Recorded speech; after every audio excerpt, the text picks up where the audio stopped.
The twin suns of Epsilon Eridani III cast long shadows across the observation deck of the UNSS Resolute. Commander Elias Vance stood by the thick glass window. His hands rested behind his back. His uniform was clean. His face was calm. Outside the window, the dark sky began to change. Shapes appeared in the void. They were not human ships. They were large, angular, and painted in dark blue and silver. The alien alliance had arrived. Vance did not blink. He watched as the enemy fleet moved into formation. Hundreds of ships spread across the star field. Their engines left pale blue trails. They did not fire. They did not send greetings. They simply blocked the light from the twin suns. The relay station went quiet. The crew on the bridge stopped talking. They waited for orders. A sudden chime broke the silence. The main screen lit up. A message arrived from the enemy command vessel. It was not hidden. It was sent in plain text so every human station could read it. The words were cold and clear. The aliens demanded that humanity leave 3 sectors of space. They gave 1 standard week to comply. They warned of heavy consequences if humans refused. The message ended with a short insult. It called human society weak. It said humans were divided and unfit for deep space. Vance read the screen twice. He turned to his communications officer. The officer looked pale. She asked if they should reply. Vance shook his head. He told her to send a simple receipt signal only. No words, no threats, no questions. He then walked to the captain desk. He placed his hand on the control panel. He opened a secure channel to Earth Command. The channel connected instantly. A familiar voice spoke from the speakers. It was General Aris Thorne, head of United Defense. Thorne did not sound afraid. He sounded ready. Vance reported the enemy arrival. He read their demands. He described their fleet size. Thorne listened without interruption. When Vance finished, Thorne spoke 3 words. He said, "Begin Phase 1." The channel closed. Vance turned back to the bridge. He gave clear orders. He told the crew to power down non-essential systems. He ordered all defensive turrets to stay hidden. He told the engineering team to reroute power to the long-range sensors. He did not raise his voice. He did not rush. Every person on the bridge moved with calm purpose. They had trained for this moment. They were not soldiers in a panic. They were parts of a single machine. While the Resolute adjusted its systems, the aliens made their first move. A small group of their ships broke formation. They flew toward the human colony on Oakhaven. The colony was peaceful. It held farmers, engineers, and families. It had no heavy weapons. The enemy ships fired warning shots near the main dome. Then they landed troops. They cut the colony main power grid. They disabled the emergency beacon. They broadcast a short video to all nearby systems. The video showed alien soldiers standing over human buildings. An alien officer spoke. He said humanity had failed. He said Earth would soon fall. The video spread fast. Across human space, people watched it. In cities on Earth, in mining stations on Mars, on research outposts past Jupiter, screens lit up with the same image. Many expected fear. Many expected anger. Instead, something else happened. On Earth, the United Council held an emergency meeting. It lasted only 20 minutes. They did not argue. They did not blame each other. They simply voted. The vote was unanimous.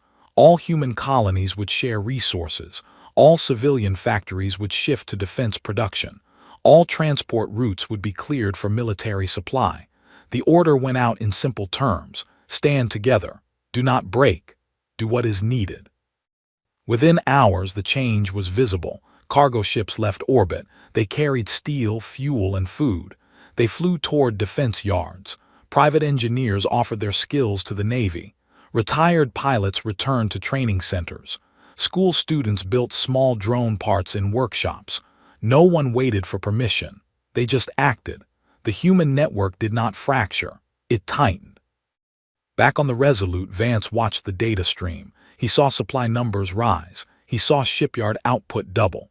He saw civilian messages of support fill the relay channels. He opened his personal log.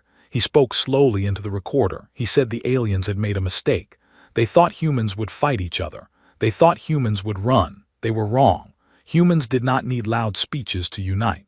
They only needed a clear threat. When the threat came, humans stopped arguing. They started working. Vance closed the log. He walked back to the main console. He checked the sensor readings. The alien fleet still held position. They waited for a reply. They waited for fear. They would not get it. Vance ordered the relay to maintain silent running. He told the crew to rest in shifts. He reminded them that patience was a weapon. The enemy expected a quick surrender. Humanity planned a slow, steady response. Outside the window, the alien ships blocked the starlight. Inside the station, the humans worked in quiet rooms. Maps were updated, routes were planned, weapons were checked, food was rationed. Every task was done with care. No one shouted. No one panicked. The bridge felt like a library. It felt like a machine shop. Vance stood again by the glass. He watched a human cargo vessel slip past the edge of the sensor range. It carried parts for a new defense platform. It moved slowly. It moved safely. It moved because thousands of people had built it, fueled it, and cleared its path. Vance smiled just once. It was a small smile. It held no pride. It held only certainty. The aliens had come with loud threats. They had taken a peaceful colony. They had cut the communications. They had mocked human unity. They believed force would break the human spirit. They did not understand how humans worked. Humans did not break under pressure. They organized. They shared. They built. They waited. Vance turned from the window. He walked to the center of the bridge. He gave the final order for the night. He told all stations to hold position. He told the sensor team to watch for movement. He told the comms team to listen only. Then he sat in his chair. He placed his hands on the armrests. He closed his eyes for a moment. He breathed in slowly. He breathed out slowly. The enemy waited. Humanity worked.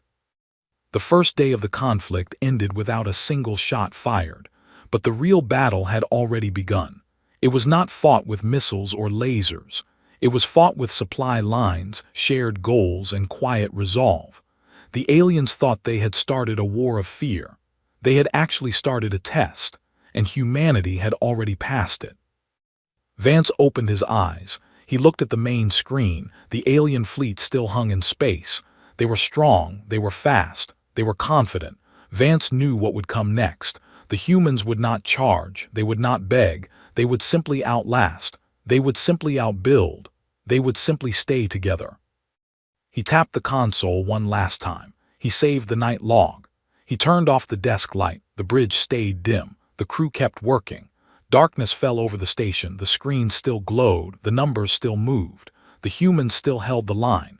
And in the quiet dark, the first lesson of the war was clear. The aliens had dared to defy humanity. They expected division. They found a single, steady hand. It only waited. And waiting, Vance knew, was just another word for winning. The war did not start with a loud battle. It started with quiet orders and moving numbers. Commander Elias Vance stood in a new command room. It was deep under the surface of Earth. The walls were plain gray. The screens were large and clear. He was no longer on a ship. He was now part of Fleet Command. His job was to watch the supply lines. His job was to keep the human forces moving. He did not need to shout. He only needed to read the data. The alien fleet, called the Valen Concordance, expected a direct fight. They lined up their large warships. They waited for human ships to charge forward. Instead, humanity did something different. They turned on a system built over many years. It was called the Phase III Adaptive Network. It was not a weapon. It was a plan. It linked every shipyard, every fuel depot, and every repair station. Machines ran the factories. Smart programs tracked every bolt, every fuel cell, every food pack. Nothing was wasted. Nothing was late. Vance watched the main screen. Small human ships moved in slow, careful patterns. They did not fly in big groups. They flew in separate paths. They crossed each other's routes without crashing. A smart navigation system guided them. It used old space dust and gravity pulls to save fuel. It calculated safe paths faster than any pilot could. The ships looked small next to the Valen dreadnoughts. But they were never in the same place twice. They hit supply lines. They cut communication relays. They vanished before the enemy could aim. The human engineers had been busy. They added new tools to the old ships. Some pilots wore light headgear that linked their thoughts to the ship controls. It was called neural piloting. It made the ships react in a fraction of a second. Other ships had dark gray hull plates. These plates absorbed enemy scans and heat. The enemy sensors saw empty space. The human ships were there but hidden. Smaller drones flew ahead of the main fleet. They did not carry bombs. They carried strong electric pulses. When fired, the pulses shut down enemy guidance systems for a short time. It was not meant to kill. It was meant to confuse. While the ships moved, the human command center sent messages into space. They did not send threats. They sent facts. They caught the private radio talks between Valen commanders. They played them back on open channels. The recordings showed Valen officers asking the same questions over and over. Where are the human ships? Why do they not attack? How do they keep replacing their losses? The recordings were clear. The fear was real. Vance listened to one of the clips. The alien voice was sharp and tired. Vance turned it off. He did not smile. He only noted the time. The Valen fleet pushed forward. They entered a wide area of space called the Cygnus Gap. It was a long stretch with few stars and low gravity. It was a good place for a large fleet to gather strength. But as they moved in, their progress slowed. Their supply ships were late. Their scouts reported nothing. Their weapons had no clear targets. Human ships stayed just outside sensor range. They waited. They repaired. They refueled. They sent out drones to drop old metal scrap and false signals. The Valen fired at shadows. They wasted power. They grew tired. Vance watched the gap on the screen. Red dots showed enemy positions. Blue dots showed human positions. The blue dots never got close. They formed a loose ring around the gap. They held their place. No one gave the order to attack. No one asked for one. The human forces simply existed. They were a wall of patience. The Valen expected a fight. They got silence. The silence was heavy. It pressed down on the alien command. They checked their sensors again. They checked their fuel. They checked their morale. All three numbers dropped. Vance walked to the center table. He placed his hands on the glass surface.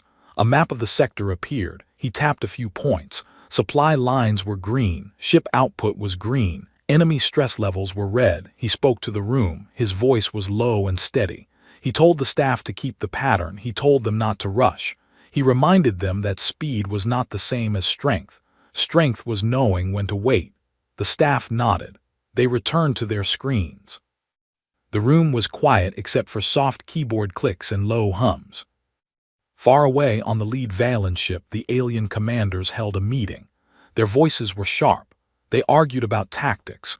They blamed each other for the missing supplies. They ordered more scans. They ordered faster movement, but the human ships did not react.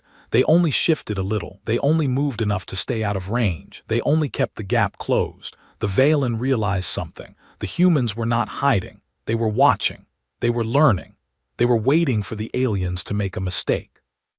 Vance sat back in his chair. He thought about the old stories of war. He thought of loud charges and bright explosions. This was not that. This was a slow press. This was a machine that never stopped. The humans had not built an army to conquer. They had built a system to endure. The Valen wanted to break them with fear. Instead, the humans gave them a mirror. The mirror showed the aliens their own panic. It showed their wasted shots. It showed their thin supply lines. It showed that their loud threats meant nothing against quiet work. The days passed. The gap grew colder. The Valen ships burned more fuel just to stay in place. Their commanders sent requests for more power. Earth heard them. Earth did not answer.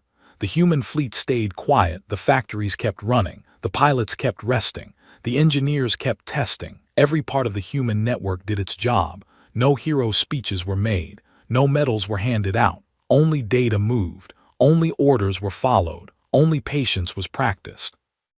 Vance looked at the main screen one last time before his shift ended. The red dots were clustered tightly. The blue dots formed a perfect circle.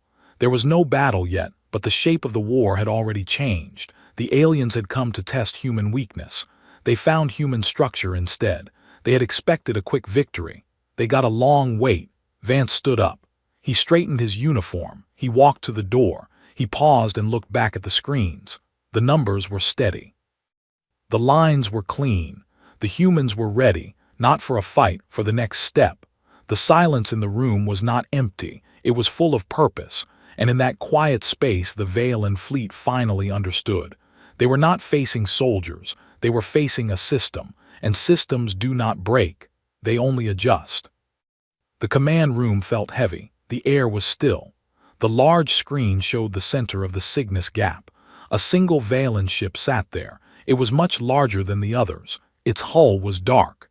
Its engines pulsed with a slow, red light. The alien commanders had stopped arguing. They had stopped waiting. They had decided to end the standoff with one big strike. Commander Elias Vance watched the readings. The energy levels on the alien ship rose fast. The numbers climbed into the red zone. The ship was charging its main weapon array. It was a dreadnought cannon. It could cut through human defense lines in a single shot. It would also destroy the nearby space lanes. Vance did not look away. He kept his hands flat on the control desk. He spoke to the room. His voice was calm. He told all human ships to hold their position. He told them not to fire. He told them to keep their shields low. The room stayed quiet. No one moved. No one questioned him. They trusted the plan. Vance pressed a small key on his console. It was not a red button. It was a simple gray switch. He entered a short code. The screen changed. A new system appeared. It was called Project Loom. It was not a weapon. It had never been built for war. Years ago, human engineers designed it to clean space debris and keep long-range communication signals clear. It was a wide network of passive towers. They floated in safe orbits around dead moons and empty asteroids. They hummed at a low frequency. They listened. They adjusted. They smoothed out the noise of deep space. Vance turned the system to full power. He did not aim it at the enemy. He simply opened the channels. The towers woke up. They sent out a soft wave. The wave moved through the dark. It was invisible. It was silent. It only waited for a match. On the screen, the Valen ship reached full charge. A bright light built at its front. The energy was raw. It was wild. It pulsed with anger. Then the alien commander gave the order. The ship fired. A thick beam of blue light shot forward. It crossed the gap in seconds. It carried enough power to crack a small moon. The moment the beam entered the space where the loom towers waited, something changed. The beam did not hit a ship. It did not hit a planet. It hit the quiet wave. The two energies met. They did not clash. They locked. The human frequency matched the alien output. The wave wrapped around the beam. It pulled it in. It spread it out. The energy flowed through the towers like water through pipes. The towers hummed louder. They adjusted. They absorbed the force. Then they pushed back. Not with a blast, with a shift. Vance watched the sensors. The numbers spiked. Then they dropped. Fast, he blinked. The screen went blank for a second. When the image returned, the space was empty. The big Valen ship was gone. The smaller ships around it were gone. There was no fire. There was no smoke. There was no broken metal. There was no warped trail. There was only cold, dark space. The sensors showed nothing. No heat. No radio noise. No gravity ripple. It was a clean void.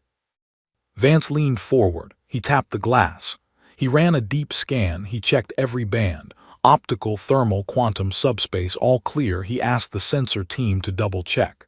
They did. They ran the scan 3 times. The answer was the same.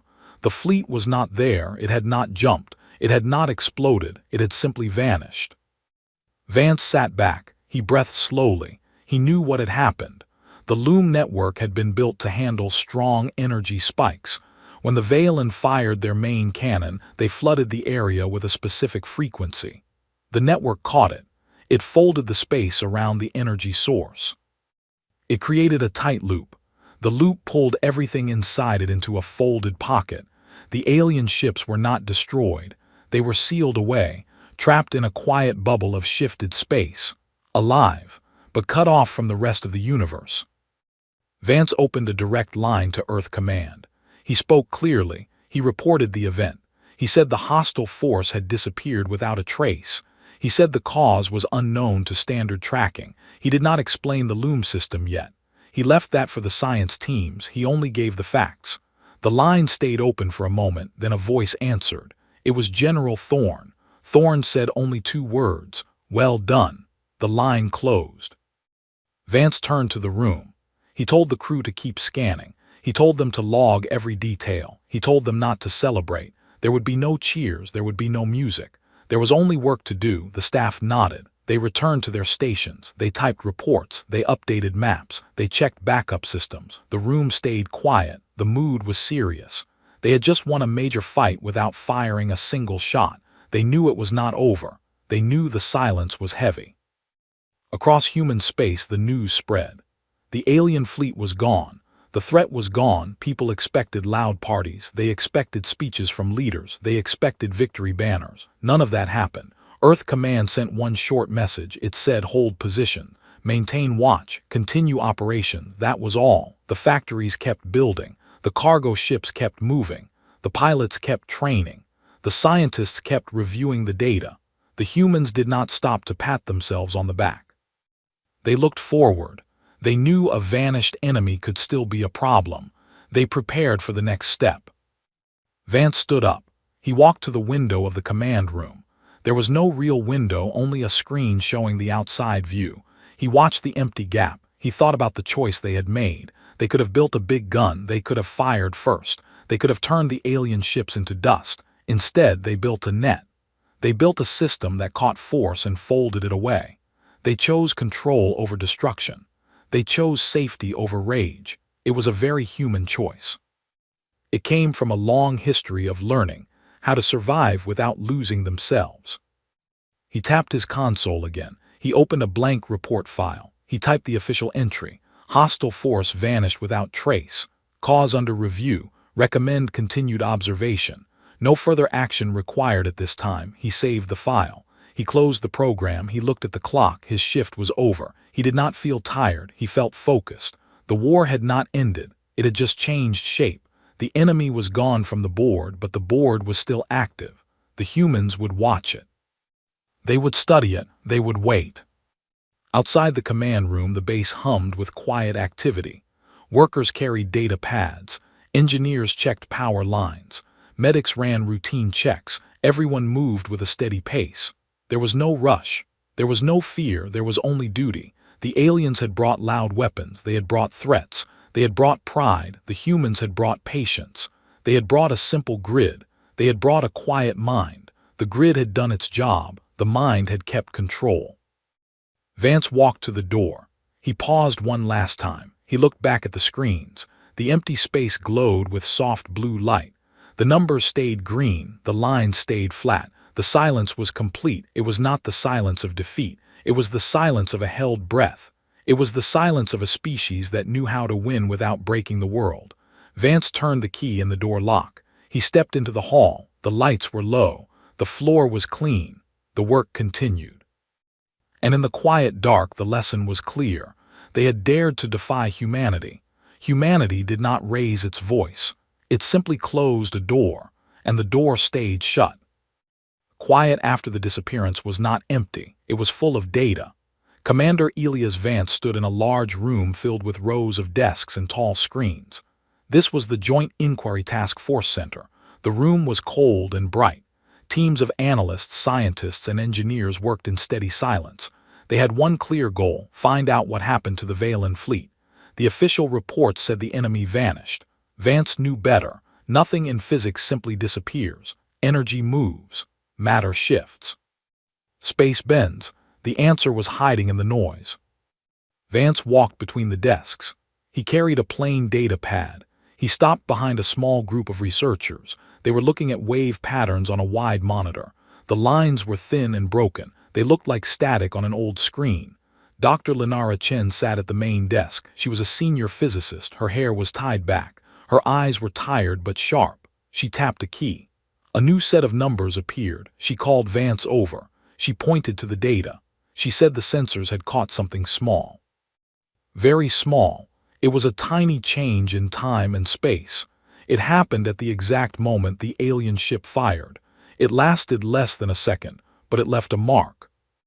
Vance asked her to explain it in simple terms. Chen nodded. She said the human network, Project Loom, did more than clean space debris. It was built to handle strong energy waves. When the alien cannon fired, it sent out a heavy pulse. The Loom towers caught it. Instead of blocking it, the towers matched its rhythm. They pulled the energy into a tight circle. The circle folded the space around the ships. Chen called it a harmonic isolation pocket. It was like folding a piece of paper with a drawing on it. The drawing does not vanish. It just moves to another layer. The Valen fleet was still there. They were just shifted slightly out of normal space. Vance listened carefully. He asked if the aliens were alive. Chen ran a simulation. The screen showed a slow, repeating signal. It was weak. It came from deep inside the folded space. The signal matched life support patterns, breathing rhythms, power cycles. The answer was clear. They were alive. They were frozen in a quiet bubble. They could see out, but only through broken sensor reflections. They were trapped, not dead, just held. Vance left the main lab. He took a transport to an old control station on the edge of the colony. The station had been built decades ago to test the first Loom towers. It was quiet now. Dust covered the floor. The lights flickered on as he walked in. He went to the central archive room. He pulled a heavy metal box from a shelf. Inside were the original design notes. They were written on thick paper. The ink was faded. Vance turned the pages slowly. He found the section on emergency protocols. The words were plain. If hostile energy exceeds safe limits, the grid will shift to harmonic isolation. The goal is containment, not destruction. Keep the area safe. Let the threat pass. Protect both sides. Vance read the note 3 times. He felt a heavy weight in his chest. The engineers who built the system knew what could happen. They planned for a worst-case scenario. They chose a path that would stop violence without causing more. They did not want to kill. They wanted to pause. Vance closed the box. He placed it back on the shelf. He walked to the window. The sky outside was gray. The wind moved slowly. He thought about the Valen commanders. They had come with pride. They had fired a weapon meant to break human lines. Instead, they stepped into a trap made of patience and old math. They were not destroyed. They were held. And now humanity had to decide what to do with them. He returned to Earth Command. The meeting room was large and round. A long table sat in the center. High officials sat around it, generals, diplomats, scientists, and colony leaders. Vance stood at the front. He placed his report on the table. He spoke clearly. He explained the folded space. He showed the life signs. He read the original design note. The room stayed quiet. Then the voices began. Some leaders wanted to leave the pocket closed. They said it was a safe deterrent. It would keep other enemies away. Others argued for release. They said holding a trapped enemy was a crime. It went against human law. A few voices were harder. They said the Valen deserved to stay. They had started the conflict. They should face the result of their choices. Vance listened to every word. He did not interrupt. He knew this was not just a military problem, it was a moral one. He had spent his life studying tactics and supply lines, but this was different. This was about what kind of species humans would become. If they left the aliens trapped, they would prove the Valen right. They would show that humans were cruel. If they released them too soon, they might bring the war back. There was no perfect answer, only choices. He stepped forward. He placed his hands on the table. He spoke to the room. He said the Valen were not ghosts. They were people. They made a mistake. They acted on fear and pride. Humans had made those mistakes too. He said the Loom system was built to hold, not to hurt. It was a mirror. It showed what humanity could do when it chose control over rage. He told them they had a chance to set a new standard. They could show the galaxy that humans do not win by breaking enemies. They win by ending the fight. He asked for time. He asked for a careful plan. He asked for patience one more time. Officials looked at each other. They read the report. They checked the data. The room slowly calmed down. The loud voices faded. The heavy silence returned. It was the same silence that had filled the command center during the standoff. It was the silence of thought, of weighing options, of choosing the harder path. The lead diplomat finally spoke. He agreed to Vance's request. They would not leave the aliens trapped. They would not release them blindly. They would build a bridge. They would send a message. They would offer a choice. Vance left the room. He walked down the long hall. The lights were soft. The floor echoed with his steps. He felt tired but clear. The discovery had changed everything. The war was not over, but the nature of it had shifted. Humanity was no longer defending, it was deciding. The Valen had come to test human weakness. Instead, they found human depth. They found a species that could look into the dark, find the truth, and still choose mercy. It was not easy. It was not fast, but it was right. He reached his office. He sat at his desk. He opened a blank log. He typed slowly. We did not erase them, we outthought them, and the hardest part was not finding them. It was deciding what kind of species we would be now that we had. He saved the entry. He turned off the screen. He looked out the window at the city below. The lights blinked in steady patterns. The trains moved on time. The factories hummed. Life went on. But in the quiet space beyond the atmosphere, a pocket of folded reality held an entire fleet. And soon humanity would speak to them, not with weapons, not with threats, with words, with a door left open. The test was not over, it had only just begun. And for the first time in a long while, Vance felt ready, not for battle, for peace. And he knew deep down that peace was the hardest thing to build. But humans had built harder things. They would build this too, one careful step at a time. The meeting room was quiet when Commander Elias Vance stood to speak. He wore his standard uniform. No medals, no decorations. He placed a single data file on the table. He told the council that locking the Valen fleet away forever would be a mistake. He said it would turn humanity into what the aliens feared. He argued that true strength was not in holding power over others. It was in knowing when to let go. He proposed a simple plan. Send one clear message. Give them a way out. Let them choose. The council listened. They reviewed the science reports. They weighed the risks. After long hours of quiet discussion, they agreed. The vote was not loud, it was steady. It passed. The message was prepared by a small team of linguists and engineers. They stripped away all military codes. They removed all threats. They wrote it in plain human text. They added the exact frequency needed to match the loom network. They included the spatial coordinates for the folded pocket. They set the energy harmonics to a safe opening rhythm. At the end, they wrote 3 short lines: step out, talk, or stay. The message was sent on an open channel. It traveled through deep space. It bounced off old relay towers. It moved into the quiet dark where the trapped fleet waited. Earth did not wait for an answer. They returned to their daily work. Factories shifted back to civilian use. Supply lines opened.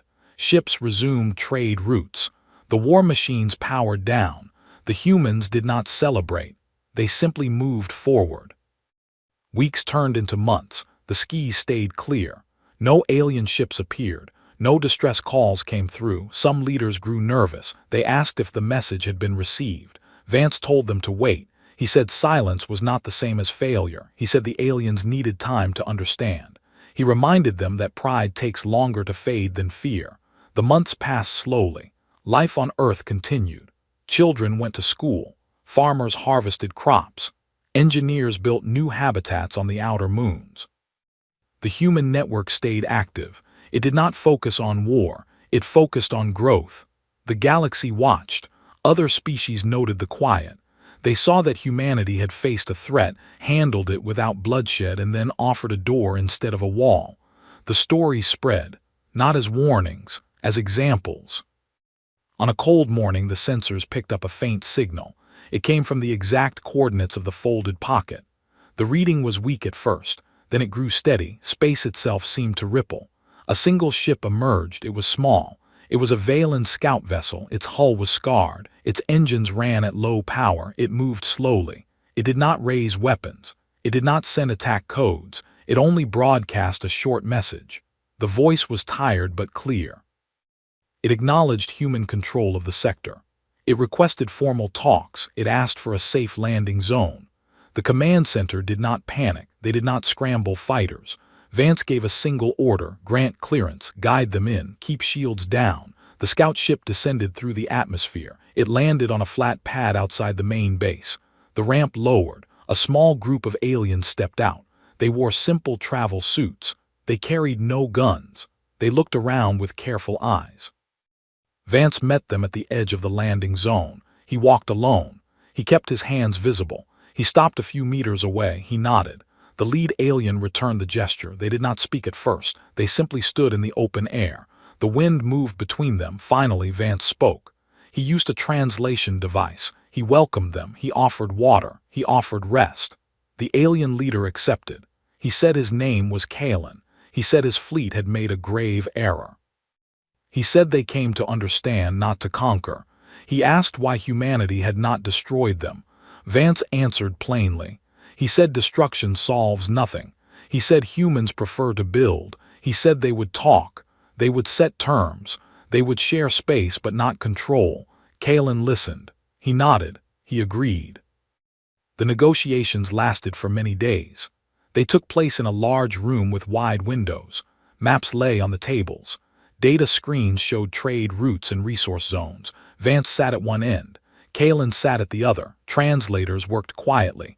Engineers checked the technical details. The talks were not easy. There were moments of tension.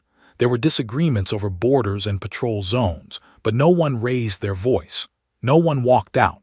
They worked through the problems. They found common ground. They agreed on shared research stations. They agreed on open communication channels. They agreed to respect each other's space. The final document was signed without ceremony. It was not a surrender. It was a beginning. Vance stood on the observation deck of the UNSS Resolute weeks later. The ship had been repaired. It was no longer a military relay. It was now a joint station. Through the thick glass, he watched a new vessel approach. It was a research ship. Its hull carried human markings and Valen symbols side by side. It moved smoothly. It docked with a soft click. The airlock hissed open. Scientists and engineers from both sides walked through. They carried data pads and tool kits. They greeted each other with quiet nods. No one cheered. No one gave speeches. They simply went to work. Vance placed his hand against the glass. He felt the faint vibration of the docking clamps. He thought about the long months of waiting. He thought about the silent gap, the folded pocket, the hard choices. He remembered the first day the alien fleet blocked the twin suns. They had come with loud threats. They had expected fear.